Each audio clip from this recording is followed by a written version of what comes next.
我个人第一次参与研发的底板终于量产上市了。说一下为什么我要参与研发底板，其实和前一段日子打这个超狂龙年有一定关系，就是这个底板成本到底值多少钱，我们能买到的板子到底值不值这些钱这是我经常去想的一个问题。不同的底板有不同的造价，其实很大程度上区别在于哪儿呢？贵的底板和便宜相比，我觉得区别最大的在于纤维。这个纤维的成本是不一样的。那有一些纤维你打起来感觉比较好，但是它不一定就贵。就是说这个纤维的价格和你这个手感或者说你的喜好程度，到底它好不好打，没有什么明确的或者必然的联系。我举个例子，咱们比较熟悉的蝴蝶，你说 ALC、ZLC、SZLC， 包括 SALC， 那这里边的成本是不一样的。这个纤维到 SZLC 叫超级聚龙碳素纤维，它就是比较贵那到这个 ZLC 就是聚龙纤维和碳素纤维混编，它的价格和 SALC 也就是超级蓝方碳这个纤维和碳素纤维混编，它们的价格是一样的。那么 ALC 是最便宜，但是你会发现专业队包括我们一些业余球友使用最多的是 ALC， 其实未必是因为 ALC 的造价便宜我们能够买得起，贵的我们买不起，性价比不高。这里边我想说的就是纤维不同只意味着手感不同，未必就是越贵的纤维打起来手感就越好，就越适合我们。但是我们业余球友很多人呢不这么认为的，就是觉得我得买个贵点，我能买起超张，你让我买张 A 这个不行，钱花不出去，比赛时候输球就会看球拍，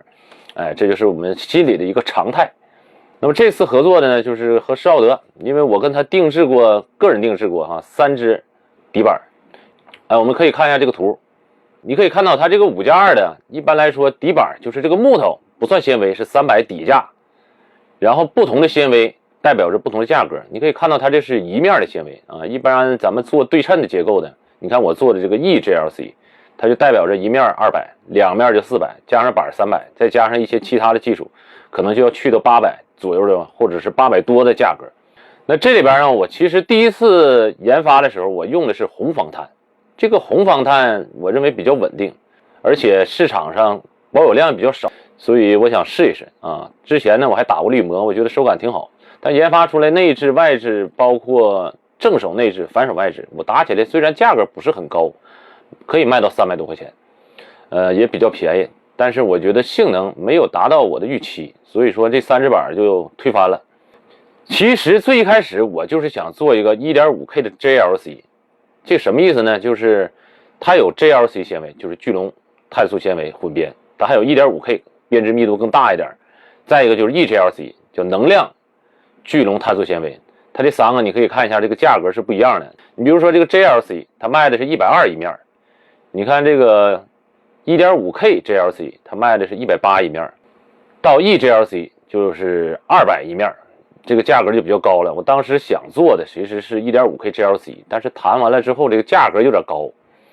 我就寻放弃吧，整一点业余能打得起的，咱们普通老百姓能够消费得起的红方碳，看能不能做出点惊喜。但事实证明不太符合我的风格，我觉得有点太偏稳定了，没有速度，打起来肉。因为业余球友很多时候尽管控制是第一位的，但是呢你这个球太肉，打起来比较累，不是所有人都喜欢这种手感。所以说我最后就属于反复的交涉这个价格吧，最终就把这个 1.5K GLC 这个价格给打下来了。那么施奥德用这款纤维的底板到底有什么呢？最开始上市的叫血玫瑰，第2款是麒麟，这都是 1.5K 的 GLC 纤维。这2只板我个人认为我打起来起码我是很喜欢的，所以我就是比较想让我研发的第一款底板也采用这个 1.5K GLC 的纤维。但是要是做到600这个档，我觉得价格有点偏高了，所以我反复谈，我说先弄100只，咱们价格再便宜点行不行？最后谈下来了。量产之后你看麒麟和血玫瑰都是600档，这个我直接就给你干到450，同样的纤维，所以这个性价比就比较高了一点。这个板子呢，其实我已经打过了有3、4回吧，工程样板的时候，那这个呢是今天第一次打，这就已经量产了，就是正式上市了分为横板、FL 还有横版这个原 ST， 还有一个直板这3款。那么我们结合我今天和小小雨的试打，咱们看一看这款底板能不能够对得起450元的价位。我参与研发的底板是施奥德火烈鸟。我们首先来看一看它的结构，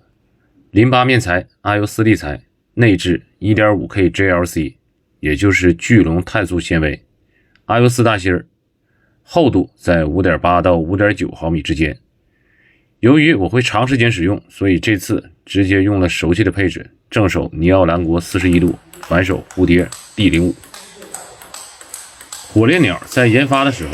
考虑到450元的售价可能要面对普通的球友来使用，所以做的比我自己习惯的发力门槛要稍微低一点。不过这也肯定会影响到底板的刚性以及力量。初上手作为内置底板，击球手感有些纯木的味道，它会比一般的内置底板更加通透。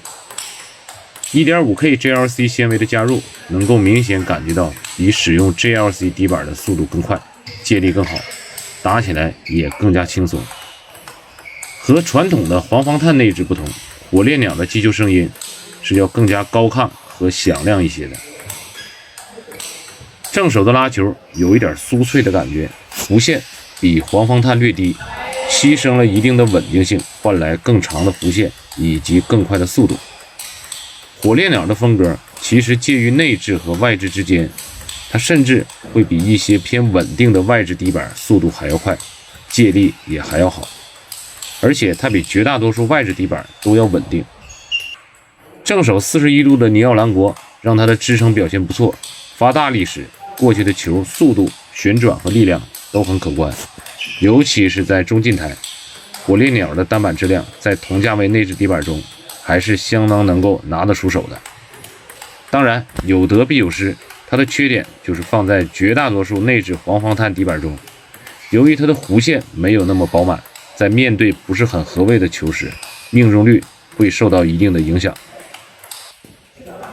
通过试打，我发现这款底板的刚性表现还是不错的。如果你的发力不好，我建议适当的降低正手狂飙的硬度，来获得更好的形变，这样在一定程度上也会弥补稳定性不足的缺点。反手搭配的 D05 借力感觉很好，打起来比正手更加通透和清晰，也会更加轻松。底板属于稍微有一点震手的感觉，这点其实和蝴蝶的内置 ZLC 有些类似。聚龙碳素纤维其实是韧性比较强的，不太吃发力，只要套胶不是太硬，底板的整体形变表现还是不错的。它比较适合那些本身力量不大，或者说想在中小力量下就获得不错质量的球友来使用。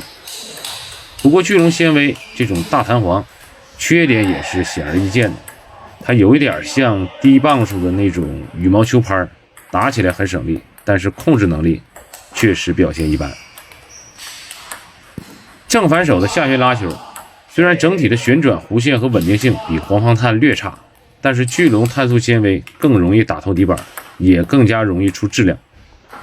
和上旋拉球一样，它的速度很快，弧线很顶，旋转也够用。只要你的身体到位，动作能够做完整、做规范，其实命中率是完全在可接受范围内的。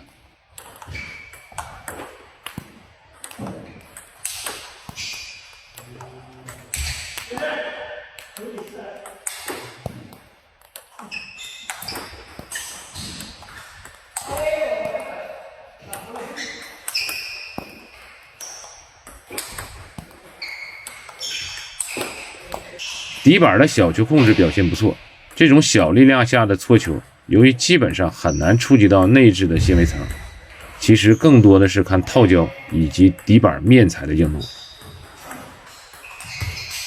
我们再来看一看底板在中远台对拉的时候底劲表现。我在评测蝴蝶底板时曾多次提到，像聚龙碳素纤维和超级聚龙碳素纤维这种，由于它们的速度快，会给你一种底板很有底劲的错觉。在实际使用中， ALC 的底劲其实是比它俩都大的，而现阶段蝴蝶底劲最大的纤维，我觉得应该是 SALC。 回到火烈鸟，2米之内的底劲相当不错，推到2.5米左右底劲衰减比较明显，如果推到3米，基本上发力前冲就比较容易下网了，必须要主动撞击，向前上方多发力，才能够保证稳定上台。这点其实不是说底板做的有多不好，而是在 5.8 到 5.9 毫米的厚度下，结合它的售价，聚龙碳素纤维的上限也就差不多是这个水平了。最后做一下总结，火烈鸟作为施奥德第3款，也是最便宜的一款使用 1.5K GLC 纤维的底板，整体风格介于外置和内置之间。它比大多数内置底板手感通透，速度更快，借力更好，打起来更加轻松。和同价位底板相比，它的单板质量表现不错，比较适合中近台两面弧圈结合快攻，或者喜欢打摆速衔接类型的球友来使用。不足之处，底板弧线较为低平，对于使用者的基本功有一定要求，推到中远台后的底劲表现一般。好，这就是本期的视频，感谢大家的观看，咱们下期再见。